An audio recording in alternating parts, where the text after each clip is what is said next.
María Josefa, pase.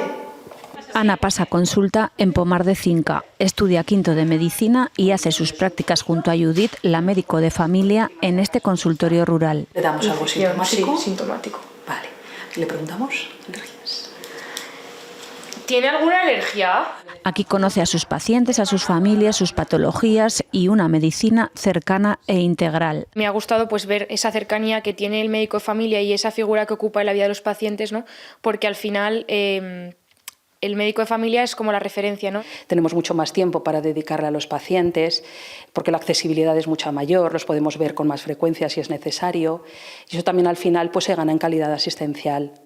Como ella, otros 80 estudiantes de medicina y enfermería de la Universidad de Zaragoza trabajaron en prácticas el año pasado en el mundo rural. Para que cuando hagan el MIR se planteen como una alternativa más la medicina de familia y como una alternativa más no solo la medicina de familia, sino estar en Aragón. Una iniciativa para intentar paliar la falta de médicos en nuestros pueblos.